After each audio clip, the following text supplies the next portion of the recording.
ஈரோடு கிழக்கு தொகுதியில் இறுதிக்கட்ட வாக்கு சேகரிப்பில் ஈடுபட்ட நாம் தமிழர் கட்சி தலைமை ஒருங்கிணைப்பாளர் சீமான் திமுக தான் உதிரி கட்சி என கூறினார். உள்ளத்தின் இதயத்தின் அடிநாதத்தில் இருந்து பேசுவதாக கூறிய சீமான் மண்ணையும் மக்களையும் நேசிப்பதாக தெரிவித்தார்.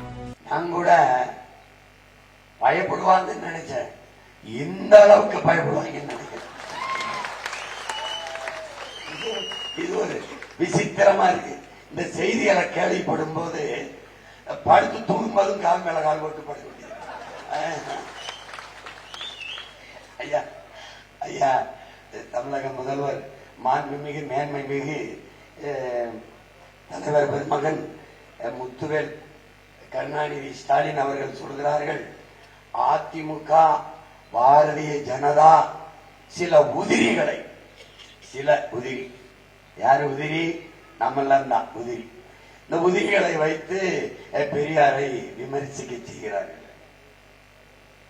ஏன் ஒன்றை கவனிங்கள், தமிழ்நாட்டிலே கேவலமான உதிரி நீங்க தான். நாங்கள் உதிரி இல்ல, உறுதி. நல்லா நினைவு வச்சுட்டு பேசணும். ஏன்னா உதிரியா நீங்க இருக்கிறதுனாலதான் உங்களை மாதிரியே உதிரியா இருக்கிற நிறைய கூட்டத்தை சேர்த்துக் கொண்டு களத்துக்கு வருகிறீர்கள். உண்மையிலேயே நான் சொல்றேன், என் தலைவர் மேல ஆணையா சொல்றேன், நாங்கள் பெரியாரை எதிர்க்கல, விமர்சிக்கல, இழிவா பேசல. பெரியாரை வைத்து அரசியல் செய்கிறோம். நீங்க 60 ஆண்டுகளா பெரியாரை வச்சு அரசியல் செஞ்சுட்டு இருந்தீங்க. அதே பெரியாரை வச்சு இப்ப நாங்க அரசியல் செய்யறோம். ஏன் நீங்க பயப்படுற?